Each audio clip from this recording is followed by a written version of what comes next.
Bonjour. Au lendemain de la célébration du 51e anniversaire de l'État, de la proclamation de l'État unitaire du Cameroun, nous avons le plaisir de recevoir sur ce plateau un leader d'une organisation citoyenne qui œuvre depuis 2013 à la consolidation de la paix et de l'unité nationale.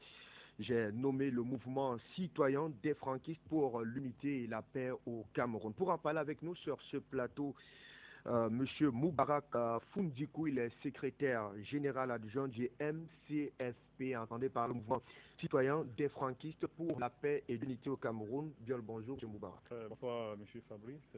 Bonsoir à tous les téléspectateurs à la maison. Je suis ravi d'être ici pour essayer d'apporter quelques éléments sur la célébration de cette fête nationale-là. Et bon, et pour aussi apporter d'autres éléments sur le mouvement en général. Absolument.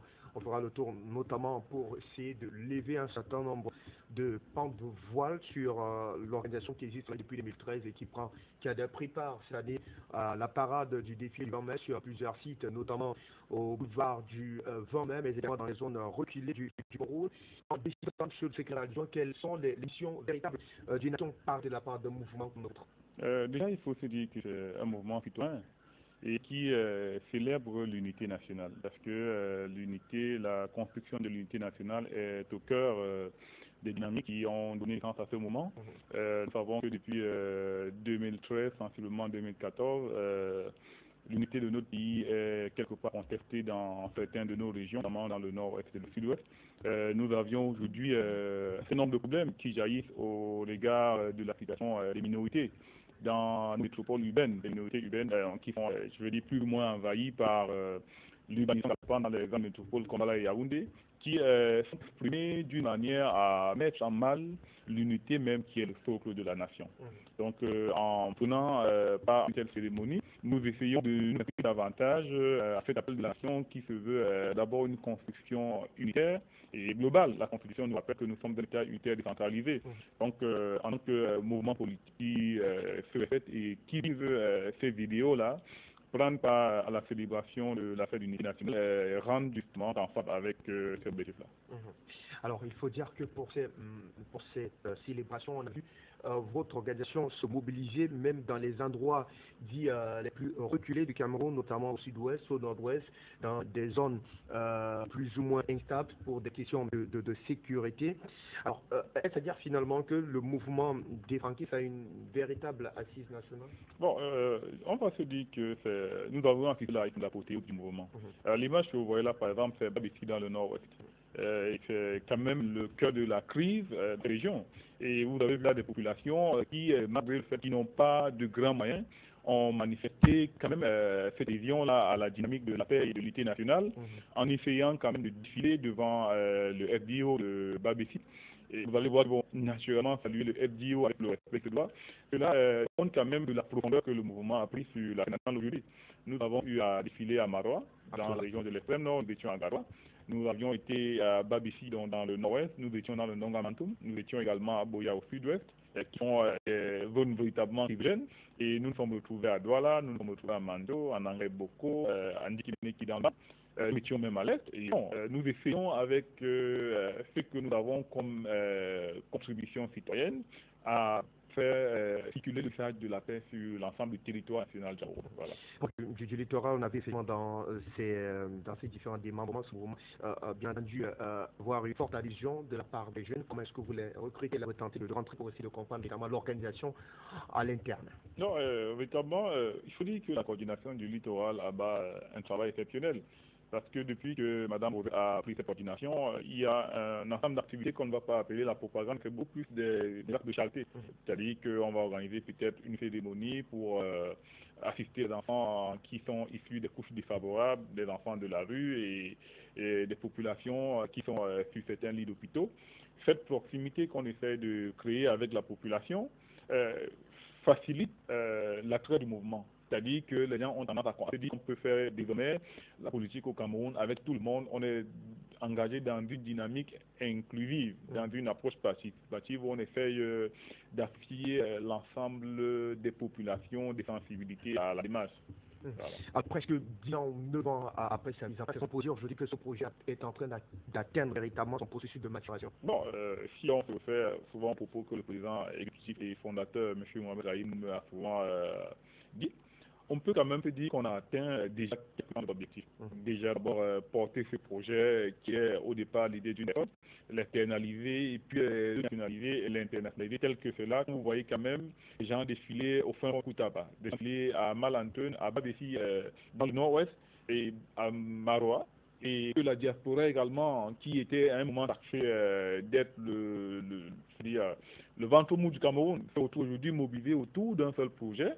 On peut quand même se dire qu'on est en train de poser les jalons d'une unification de la nation par les cœurs. Donc, à ce niveau-là, quand même, on peut déjà quand même penser qu'on atteint quelque part un type d'objectif. Maintenant, il y a encore chemin à faire. Il y a encore du chemin, notamment l'unité nationale aujourd'hui est quand même par certaines velléités, notamment celle que je soulevais sur la question des minorités qui se retrouvent dans les grandes villes. Je dirais même, bon, pas des minorités, mais beaucoup plus des populations autochtones qui sont minorisées dans les grandes villes par les célébrations. Ce sont des questions auxquelles on s'intéresse. Il y a un certain nombre de problèmes dans la République qui nous intéressent aujourd'hui. Et puis, il y a même bon, l'inévitable question de la transition au sommet de l'État, qui est inscrite dans notre agenda politique. Donc, à mi-chemin, on peut se dire qu'on a fait ce qu'il fallait faire, mais qu'il y a un demain.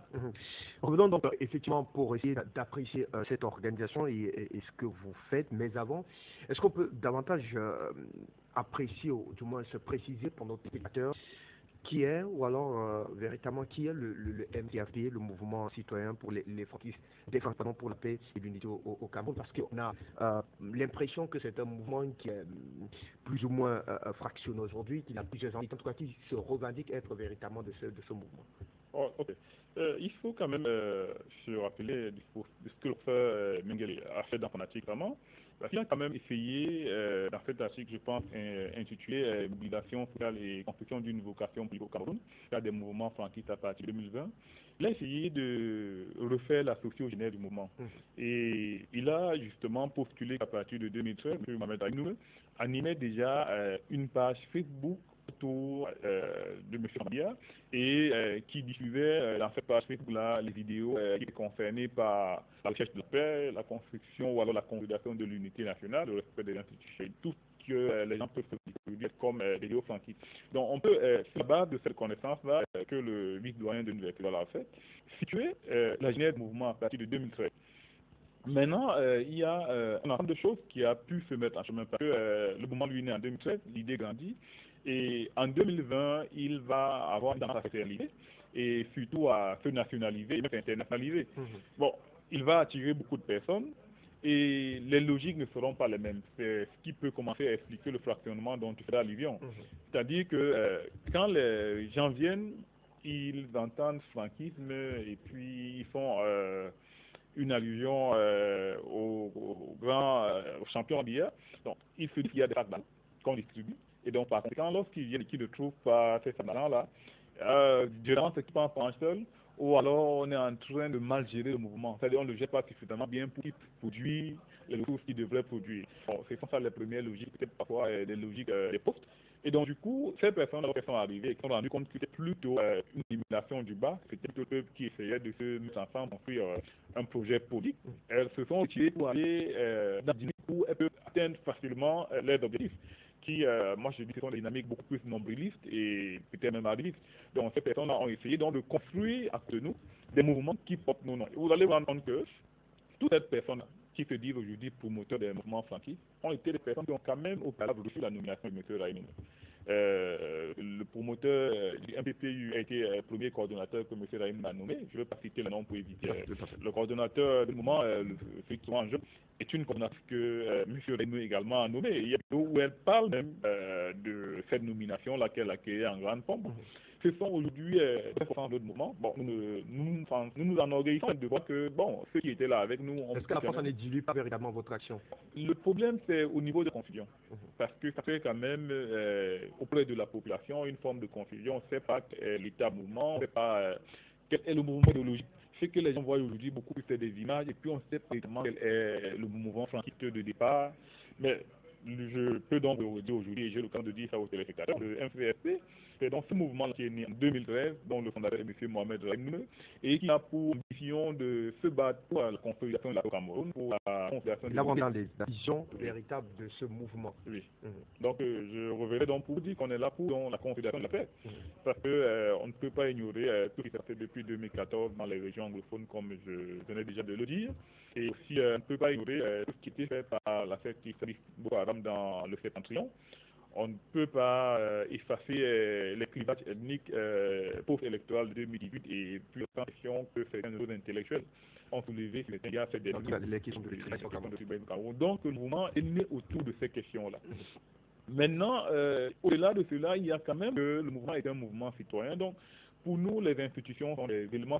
Nous prenons le respect des institutions et des autorités qui les incarnent. C'est-à-dire le chef de l'État camerounais. La première institution. Et donc, par conséquent, nous pensons que nos chefs d'État aujourd'hui en Afrique sont un peu gênés par cette dynamique qui est présente. C'est-à-dire qu'il y a des dynamiques de l'extérieur, ce que Bandi appelait les dynamiques du dehors, qui ont tendance à mettre une pression sur les chefs d'État de manière à diminuer la souveraineté, l'indépendance, la gestion du pays. Et ces dynamiques-là s'appuient généralement sur des failles qui se créent en interne pour s'immiscer dans les interne des États. Donc aujourd'hui, nous nous sommes dit que nous pouvons être un mouvement citoyen qui se bat au quotidien pour donner à nos chefs d'État l'assise populaire nécessaire pour ne pas laisser de place à l'ennemi afin qu'il agisse à l'intérieur de nos pays. Donc c'est à peu près ça ce que nous vivons. Et nous ne nous excluons pas de la possibilité de réussir les ambitions. Transition, comme je dis, c'est des moments délicats de la vie d'une nation et sont des moments qui méritent d'être bien pensés et bien gérés. Vous avez vu ce qui s'est passé en Côte d'Ivoire depuis le départ de Papa Félix Houphouët-Boigny. Vous êtes aussi certainement, à fin de dire par tous les jours, de la situation en Centrafrique, de la situation au Mali, qui, lorsqu'on analyse profondément, sont des instances, des tensions mal négociées. Lorsqu'on a cela comme ça, on peut se dire que les mêmes causes produisant les mêmes effets, si c'est ton voisin pouvant habiter chez toi, il est bien de commencer à penser la transition, et surtout une transition aussi, au Cameroun, quand ce n'est pas encore l'urgence, qu'on n'est pas encore qu'on n'est pas en train de gérer l'urgence, mais qu'on est encore une situation normale. Et le chef de l'État aussi, quand même, en répondant à Méchulé la dernière fois, il a quand même fait voir qu'on pouvait aller sur cet angle-là. Il disait que Amélie devrait faire la fraction, peut-être moins 3, moins 4, pour voir le temps qu'il lui reste, mais plutôt de décider s'il devrait rentrer au village ou rester à Yaoundé. Donc, nous sommes dans l'hypothèse de s'il reste à Yaoundé, nous continuons à apporter le soutien que nous l'apportons déjà. Mais s'il décide de se reposer au village en tant que passage, ce qui n'est logique, nous proposerons une alternative politique crédible, à même de garantir la paix et la sécurité, et surtout de conduire le Cameroun dans ce qu'on appelle aujourd'hui l'émergence à l'horizon 2035, sereinement et durablement. Nous avons pensé que le conjoint Franck-Emmanuel Biya était la personne la mieux placée, la mieux à conduire cela. Alors, vous nous dites clairement que votre mouvement est né de la part de l'aspiration d'un peuple qui veut véritablement, du moins, se reconnaître en la personne, parlant de Franck Biya, pour véritablement pérenniser un certain nombre d'actions. Ce n'est pas une action qui est véritablement, j'ai envie de le dire, du cercle très proche de l'individu pour la mise en place d'une telle organisation, parce que peut-être c'est régulièrement ce qui est véhiculé dans la rue et beaucoup de personnes pensent que vous n'êtes qu'une antichambre du RDPC. Ok, antichambre du RDPC, nous nous reconnaissons politiquement comme étant des fils du haut niveau. Donc nous ne sommes pas loin d'eux, mais cela ne veut pas dire que nous sommes une création du haut. Il faut tout simplement voir comment nous fonctionnons pour comprendre que nous ne sommes pas une création du haut. Les ressources financières, on n'en a pas, et même la protection de l'administration, on n'a pas. Il y a des endroits où on n'accepte pas qu'on fasse des activités, il y a des endroits où on accepte. Donc nous connaissons à peu près le quotidien de tous les entrepreneurs au Cameroun. Et comme je disais, si on avait eu ce soutien du là, ça se fait vu à travers nos dettes et de faire sur le terrain, notamment d'un point de vue financier, on aurait dit cela. Mais davantage, je peux quand même vous garantir que l'individu auquel on se réfère, le modèle, le champion comme nous aimons l'appeler, n'est ni de près ni de loin associé à cette affaire. Nous ne l'avons jamais rencontré. Nous n'en avons même jamais fait la demande parce que nous sommes beaucoup plus orientés vers le peuple. Nous pensons que Mais pourquoi avoir d'accoler son image à cette justement parce que c'est ce peuple-là que nous voulons que ce soit ce peuple-là qui s'associe à ce que nous pensons pour l'appeler. et non le contraire. C'est-à-dire qu'il n'a mandaté personne, c'est nous qui travaillons, nous voulons beaucoup plus que le peuple partage et que nous pensons être juste. Et maintenant là, s'il arrive que lui aussi également, il comprenne et qu'il accepte notre appel, je pense qu'il va l'accepter parce que quand même, je pense que c'est un devoir citoyen pour lui au regard du contexte politique national, mais également au regard du contexte de la sous-région. Le professeur Dibong parlait des dynamiques de la succession dynastiale au pouvoir dans le monde.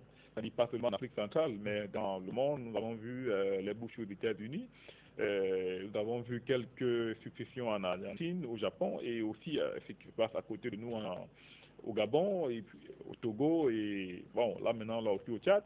Donc, il y a quand même cette tendance-là qui est aussi une forme de pérennisation de la stabilité acquise par les prédécesseurs. Donc, c'est davantage dans cette dynamique-là que nous allons et nous essayons de construire beaucoup plus de réponses aux problèmes de la population à travers des types d'activités comme ceux que je vous ai cités. Non, donc, des types d'activités comme ceux que je vous ai cités, notamment des de soutien à l'école académique, des œuvres caritatives, le soutien d'enfants de la rue, et puis la formation même des femmes et jeunes adultes qui ne requiert pas forcément un gros capital d'investissement pour permettre de lancer dans des initiatives à revenus rapides et ça permet de lutter évidemment contre le chômage et la pauvreté. Qui avait eu beaucoup plus d'espace en termes de temps, je vous ai des images de cette formation que nous avons faite là, au-delà du discours que nous professons chaque jour sur la paix, la culture de la paix et puis celle de vivre ensemble, l'unité nationale faite là.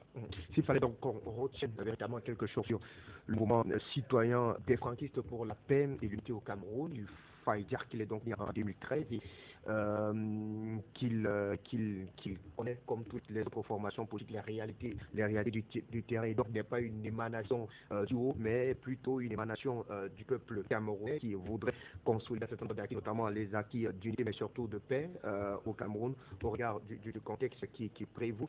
Vous souhaitez vivement que l'appel émis notamment par ceux qui se reconnaissent au cas de ce mouvement puisse véritablement trouver un écho favorable à Kétoa, notamment Franck Emmanuel, pour donc l'éventualité d'une succession véritablement consolidée.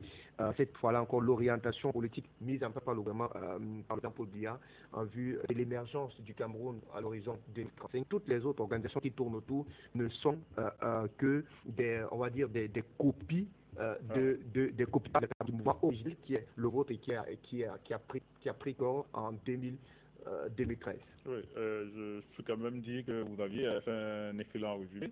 La seule chose que je voudrais préciser, c'est que bon, on peut parler de fusion, mais ce que nous pensons, c'est que si cela devrait se faire, la transition au sommet de l'État devrait respecter les mécanismes constitutionnels de l'État. Elle devrait respecter parce que nous sommes chez l'État, l'a dit, nous sommes dans une démocratie. Il y a lieu de succession au sens proprement dit.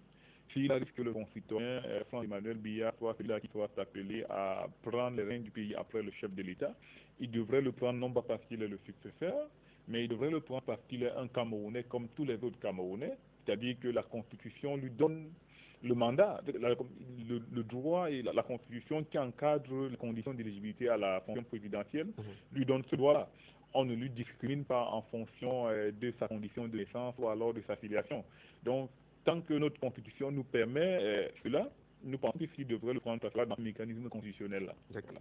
Je vous compte avec vous pour sortir cette dernière salle, notamment le point focal, peut-être pas le point focal, mais l'un, du moins, des actions organisées par votre mouvement au sein du littoral, qui est quand même un très grand, voilà, je dirais pas un bastion, mais qui est quand même un espace assez conséquent pour le jeu et les enjeux politiques qui peuvent véritablement se nouer, alors, se lier ou se délier selon le cas.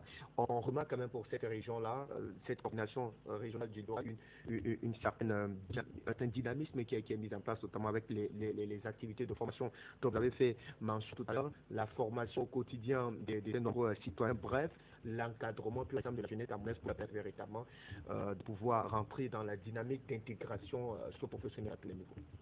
Vous savez, le littoral est un peu comme le Cameroun. On dit souvent que le Cameroun c'est une Afrique en miniature. Le littoral, c'est aussi un peu comme le Cameroun en miniature à cause de son caractère cosmopolite. La ville de Douala regorge presque toutes les identités qu'on peut retrouver au Cameroun. Celle de Konsamba, c'est presque la même chose. Et aussi, bon, bref, on est quand même là dans un petit Cameroun. Et on a eu la chance aujourd'hui d'avoir des cadres dynamiques, notamment la coordonnatrice régionale, qui, depuis qu'elle est là, essaye d'imposer une impulsion à la dynamique flankiste dans la région du littoral. Vous avez notamment assisté à la messe d'action de grâce qu'elle a faite le jour du 20 mai et qu'elle a dédiée au mouvement, elle a confié au mouvement Seigneur et aussi la paix et l'unité du Cameroun. Au-delà de ça, il y a un ensemble d'activités qui se fait, notamment dans le sens de l'encadrement des jeunes, dans le sens de l'assainissement de la ville, notamment le curage de certains drains et la réparation de certaines infrastructures, dans la limite de nos moyens, bien sûr. Et bref, il y a un ensemble de choses qui est mis sur pied par cette coordonnatrice-là et cette coordination du littoral qui fait qu'aujourd'hui, on peut se dire que c'est notre coordination phare parce que ça travaille véritablement, il y a de l'action et nous en sommes émus. Elle est en train de travailler actuellement là pour primer l'excellence académique au thème de cette année scolaire et aussi pour voir comment soutenir la rentrée des plus démunis et des pauvres.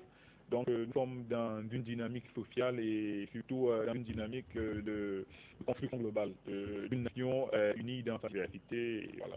Est-ce que vraiment dans cette ville cosmopolite, vous avez si bien dit, le message, alors le discours, l'approche qui est la vôtre trouve véritablement un écho favorable auprès des citoyens de cette ville, au regard, je l'ai évoqué tout à l'heure, de la concurrence et d'un certain nombre de formations politiques qui ont déjà un certain ancrage, une certaine assise même dans cette région. Je pense que le message passe. Le message passe rien qu'au regard de la mobilisation que nous avons connue. Parce que, il faut dire, nous sommes, en tant que mouvement politique officialisé, externalisé, hors des cadres idéologiques et peut-être des révolutions, en tant que mouvement politique, nous n'avons pas 2 ans d'existence sur le terrain réel. Mais quand on regarde la mobilisation qui accompagne le mouvement à travers tout le pays et dans le littoral en particulier, on peut dire que les stratégies que nous mobilisons sont des stratégies payantes. Donc il y a lieu de féliciter de cette coordination-là et aussi même de toutes les autres qui font le travail qu'il faut pour qu'on soit au niveau où on en est là. Lorsqu'on a été dans le Nord-Ouest, parce qu'il y a une coordination là-bas qui a travaillé, il va même au FLEF. J'ai envie de saluer Abdouni qui est à l'Extrême Nord et M. Amine qui travaille pour le compte de la région du Nord, le coordinateur de la MAR. Toutes ces personnes-là qui ont cru dès le départ au mouvement, qui sont restés malgré tout le vent et tous les coups bas qu'on a pu recevoir, venant soit des dynamiques internes, tout comme des dynamiques extérieures, parce que bon, il faut quand même se dire que c'est pas tout le monde qui est actif à cette cause que nous défendons, c'est pas tout le monde qui veut la paix, c'est pas aussi tout le monde qui voudrait que s'il y a une transition, que ce soit le champion qui a fait cette magistrature là. Et donc, les combats que nous recevons sont de 2 ordres. Il y a ceux qui nous combattent pour de l'intérieur et donc qui voudraient être les figures qui portent le mouvement. Je pense qu'il y a peut-être quelque chose au bout du tunnel. Et il y en a qui ne veulent pas tout simplement que le projet se matérialise. Donc, malgré tous ces combats-là, on a pu quand même apporter des résultats qui aujourd'hui sont probants à l'image de ce que vous montrez dans vos écrans, à l'image de ce qu'on a vu à Babissi. Cela prouve quand même qu'on a fait un bon chemin et surtout un chemin positif. Et quels sont, puisqu'on est avec vous, les objectifs peut-être à court terme du mouvement citoyen franquiste pour la paix et l'unité, parlant peut-être de la coordination du littoral et bien d'autres coordinations? Il va sans dire que nous allons nous inscrire dans ce qui nous est traditionnel, des actions de paix, qui passent par la lutte contre la pauvreté et le chômage. Donc nous allons continuer à former, nous allons continuer à former les femmes, à autonomiser les femmes, afin qu'elles soient un peu plus financièrement aidantes. Nous allons continuer à former les jeunes politiques qui soient beaucoup plus oisifs. Et nous allons continuer à diffuser un discours qui est celui de la culture, de la paix et du vivre ensemble. Moi, je pense aujourd'hui, le problème que nos intellectuels posent sur la question des minorités humaines est une question qui devrait se poser en des termes qui soient de nature à trouver une juste formulation entre l'intérêt de la nation et l'intérêt des populations de l'autre. Il y a cette question-là sur lesquelles nous essayons de travailler et de proposer des solutions qui soient des solutions patriotiques, qui soient des solutions qui préservent beaucoup plus de vivre ensemble et la nation tout entière. Naturellement, nous sommes des soutiens du chef de l'État.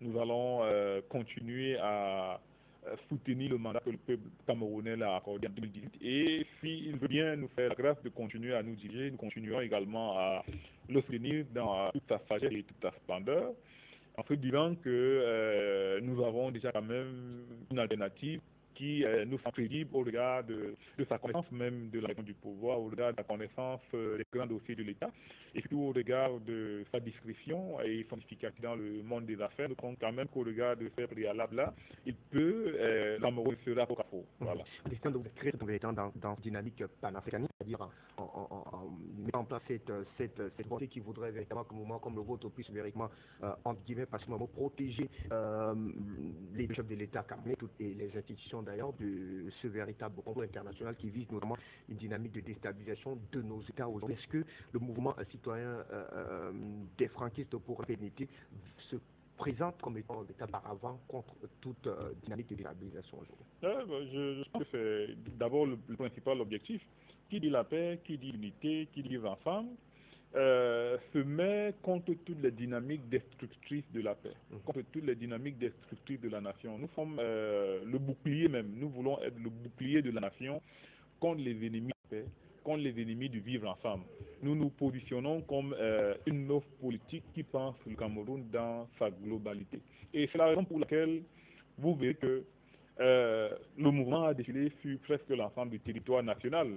Ce que très peu de mouvements politiques qui ont même une assise sur 20, 30 ans n'arrivent pas à le faire. C'est-à-dire qu'on a une impression que quelqu'un naît dans sa région d'origine ou alors dans une base linguistique, s'y implante là-bas, et si la base linguistique est un peu dérangée, son militantisme aussi est également dérangé, mais le mouvement citoyen de franquisme, lui, il a quand même cette propension-là à se déployer sur l'ensemble du territoire national. Il est transethnique, il est national véritablement, il est beaucoup plus camerounais il est beaucoup plus dans une dimension de la camerounité, si je peux m'exprimer ainsi. Voilà.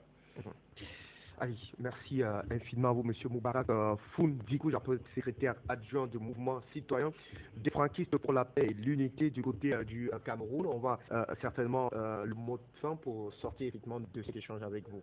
Oui, en termes de mot de fin, je voudrais déjà d'abord saluer le président exécutif, M. Mohamed Zahim Noumeu, qui est quand même l'initiateur de tout ce que nous faisons aujourd'hui. Et puis, je voudrais profiter pour adresser un message à tous les Camerounais et à l'effet de les inviter à suivre la dynamique de la paix, de l'unité nationale et du vivre ensemble. Parce que c'est ce que nous professons chaque jour. Et quel que soit l'endroit où il se trouve aujourd'hui au Cameroun, il y a quand même une base du MCSP qui est déjà installée. Donc, que les Camerounais s'inscrivent massivement à cette dynamique-là qui ne parle que pour la paix, qui parle pour le vivre ensemble et l'unité nationale. Bref, qui pense la nation dans l'unité. Maintenant, je peux peut-être saluer encore, si vous me le permettez, quelques grands camarades, à l'instar de Mme Garde-Collor, Madame Rosette du Littoral, et puis tous les autres coordonnateurs, celui du Nord-Ouest, M. Tina Ilara, M. Abdul Moumini, M. Chimeni. Bref, tous ces cadres-là qui, le secrétaire général même, M. Elibi, j'allais oublier mon patron. Donc, tous ces cadres-là qui, M. Melingui Norbert, Mme Véhan, M. Bertrand Hélé de Paris, toutes ces personnes-là qui, chaque jour, s'évertuent à ce que nous obtenions les résultats que nous avons aujourd'hui sur le terrain. Donc, je voudrais dire la gratitude du mouvement à toutes ces personnes-là et leur faire comprendre que leurs efforts sont perçus à leur juste valeur et qu'elles ne seront certainement pas vaines parce que la nation se charge toujours de rendre à ses populations ce que la population donne à la nation. Merci beaucoup. Merci infiniment à vous, monsieur Moubarak Foun, secrétaire général adjoint du mouvement citoyen des franquistes pour la paix et l'unité. Donc, du côté du Cameroun, on aura donc plusieurs précisions sur les origines, mais surtout les visions de ce grand mouvement qui veut donc être ce bouclier pour sécuriser, préserver en tout cas l'État camerounais de toute forme de velléité, de déstabilisation interne. Comme Alexis, on se retrouve très prochainement certainement pour d'autres échanges, pourquoi pas avec d'autres invités ou alors d'autres ressources au sein de ce mouvement qui nous permettront de mieux savoir autour de leurs différentes activités. À très bientôt.